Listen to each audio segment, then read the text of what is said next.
मित्रों नमस्कार, मैं महेंद्र कुमार सहगल यूट्यूब चैनल में आपका स्वागत करता हूं और आशा करता हूं कि आप सभी लोग बहुत अच्छे होंगे। मित्रों, आज हम लोग जीव विज्ञान में कुछ वैकल्पिक प्रश्नों को लेकर उपस्थित हुए हैं, जिसके बारे में हम लोग अध्ययन करेंगे। तो आइए मित्रों, हम लोग देखते हैं कि क्वेश्चन नंबर 1 क्या कह रहा है। देखिए, कह रहा है कि आदेश के अनुरूप प्रोटीन का निर्माण कौन करता है। देखिए, क्वेश्चन नंबर 1 क्या कह रहा है।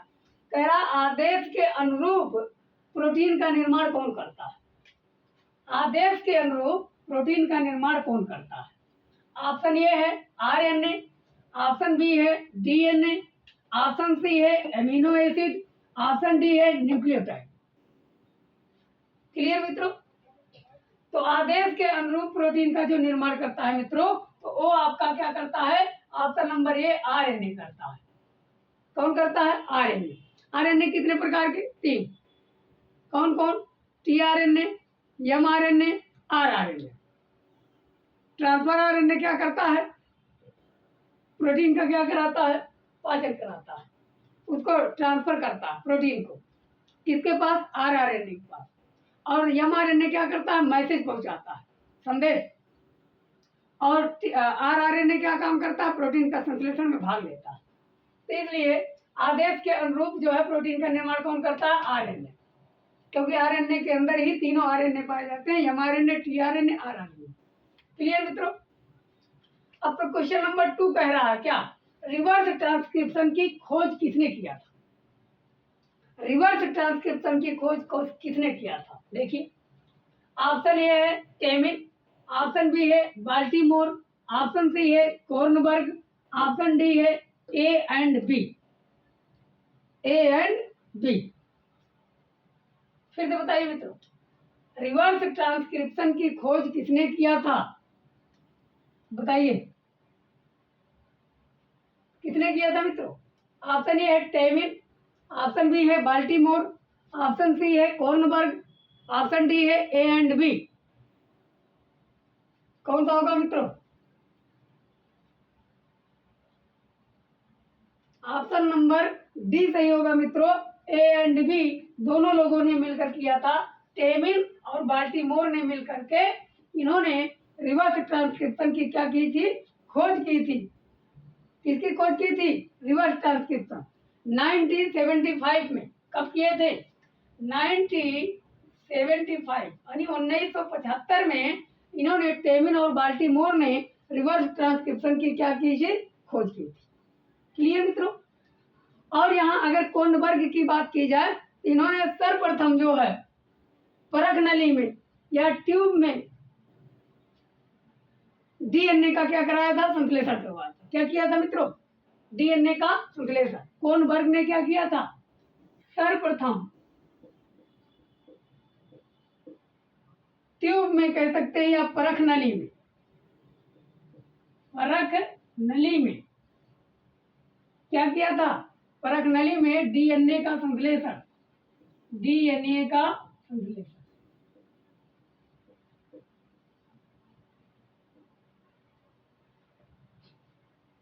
क्या किया था मित्रों? संश्लेषण। आई, अब क्वेश्चन नंबर 3 देखते हैं। कह रहा है क्रोमोसोम थ्योरी सर्वप्रथम किसने दी? अनेक गुणसूत्रवाद किसने दिया? देखिए, ऑप्शन ए है बावेरी एंड सटन, बी है बाल्टीमोर, सी है बेंडा, डी है अल्टमान। बताइए मित्रों, क्रोमोसोम थ्योरी अनेक गुणसूत्रवाद का सिद्धांत किसने दिया था सर्वप्रथम?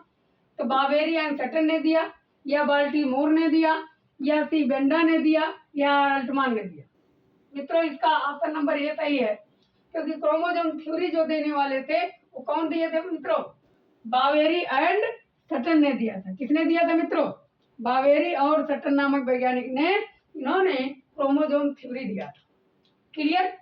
अब यहाँ बाल्टीमोर को बता ही दिए, बाल्टीमोर ने किसमें रिवर्स ट्रांसक्रिप्शन में भाग लिया था। इनके साथ एक थे टेमिन और बेंडा। तो आप जानते हैं सी बेंडा कौन है?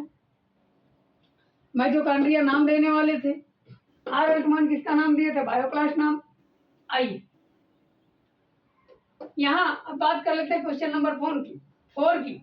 डीएनए से आरएनए के संश्लेषण को क्या कहते हैं? डीएनए से आरएनए के संश्लेषण को क्या कहा जाता है मित्रों? ऑप्शन ए है ट्रांसक्रिप्शन, ऑप्शन बी है ट्रांसडक्शन, ऑप्शन सी है रेप्लिकेशन, ऑप्शन डी है नन ऑफ दिस। इसमें कोई नहीं। डीएनए से आरएनए के संश्लेषण को क्या कहा जाता है मित्रों? ऑप्शन ए से ये ट्रांसक्रिप्शन कहा जाता है। क्या कहा जाता है मित्रों? ट्रांसक्रिप्शन।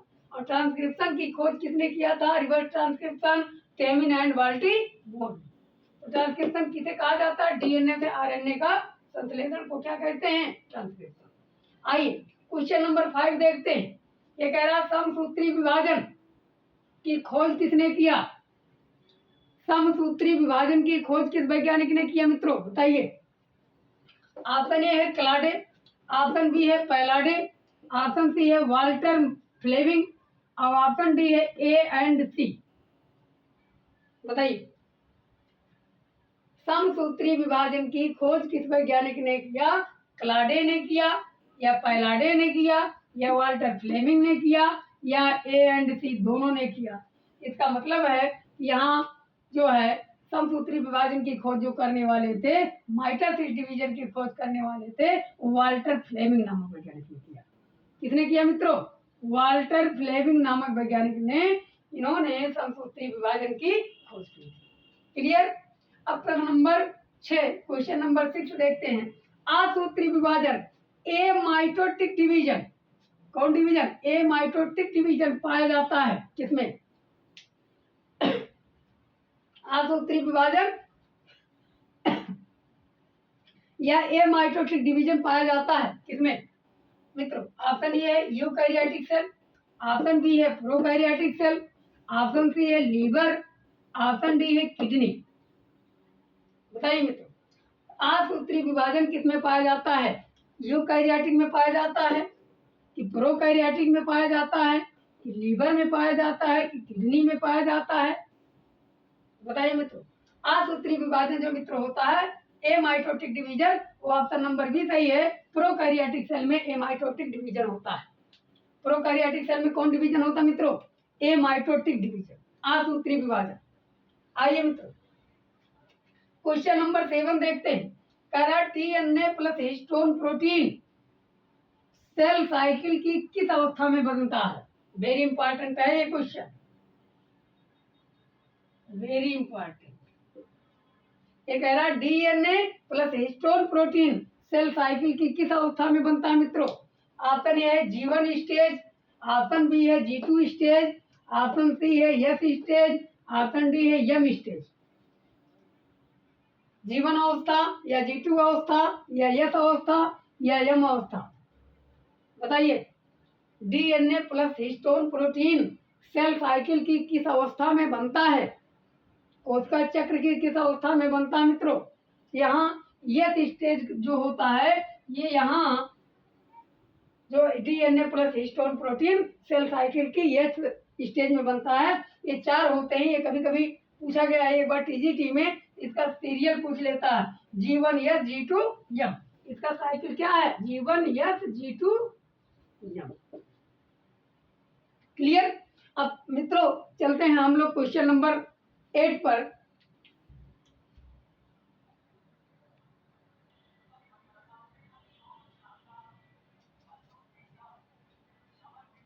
आइए मित्रों हम लोग क्वेश्चन नंबर 8 देखते हैं क्या कह रहा। देखिए कह रहा शरीर में घाव का भरना किस प्रकार की कोशिका का विभाजन का परिणाम होता है? फिर से सुन लीजिए।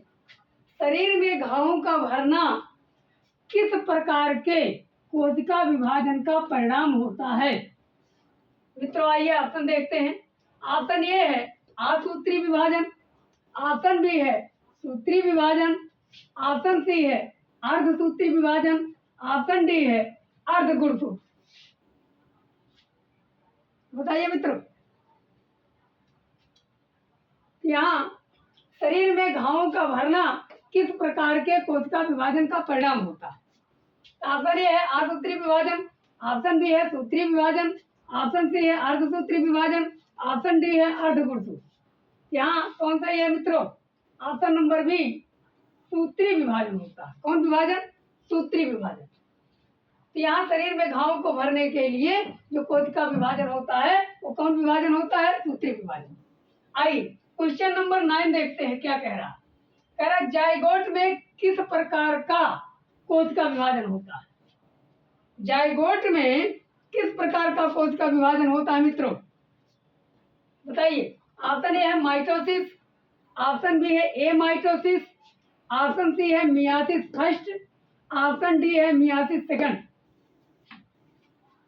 बताइए जाइगोट में किस प्रकार का कोशिका विभाजन होता है? जाइगोट में जो कोशिका विभाजन होता है मित्रों वो माइटोसिस होता है, अर्थात इसी को हिंदी में सूत्री विभाजन कहते हैं। कौन विभाजन? सूत्री विभाजन। क्लियर? तो जाइगोट में किस प्रकार का कोशिका विभाजन होता है मित्रों? तो माइटोसिस डिवीजन होता है। आइए अब बात कर लेते हैं क्वेश्चन नंबर 10। मियासिस की खोज किस वैज्ञानिक ने की? मियासिस की खोज किस वैज्ञानिक ने की? ऑप्शन ए है फार्मर, ऑप्शन बी है मैक्लिंटॉक, ऑप्शन सी है मूरे, ऑप्शन डी है ए एंड सी दोनों। बताइए मियासिस की खोज किस वैज्ञानिक ने की? ऑप्शन ए है Farmer and Moore, option B है मैक्लिंटॉक, ऑप्शन सी है मूरे और ऑप्शन डी है ए एंड सी दोनों। तो इसका ऑप्शन डी सही है मित्रों, ए एंड सी दोनों होगा। अर्थात फार्मर और मूरे नामक वैज्ञानिक ने इन्होंने मियासिस की क्या की थी? खोज की थी। और बारबरा मैक्लिंटॉक जो है ये जंपिंग जीन की खोज की थी। की जीन की? Jumping gene. यहां मैं लिख दे रहा हूं कौन सी जीन की खोज की थी? Jumping gene. जंपिंग जीन की खोज किसने की थी? मक्का में, मेज में। मेज में जंपिंग जीन की खोज की थी। बारबरा मैक्लिंटॉक पूरा नाम है, जबकि फार्मर और मूरे ने क्या किया था? मियासिस की खोज की। आइए मित्रों क्वेश्चन नंबर 11 देखते हैं। कह रहा है मियासिस सेकंड में किसका पृथक्करण होता है? यानी मियासिस सेकंड में किसका सेग्रीगेशन होता है या पृथक्करण होता है? आइए मित्रों ऑप्शन ए है अर्ध गुणसूत्रों का, ऑप्शन बी है गुणसूत्रों का, ऑप्शन सी है भ्रूण का, ऑप्शन डी है कोई नहीं। बताइए मित्रों मियासिस सेकंड में किसका जो है पृथक्करण होता है? तो अर्ध गुणसूत्रों का ऑप्शन नंबर ए सही है। किसका जो है पृथक्करण होता है, किसको अलग किया जाता है? तो अर्ध गुणसूत्रों का। क्लियर? अब प्रश्न नंबर 12 देखते हैं। क्वेश्चन नंबर 12 क्रॉसिंग ओवर किस अवस्था में होता है? क्रॉसिंग ओवर मित्रों किस अवस्था में होता है? किस स्टेज में होता है?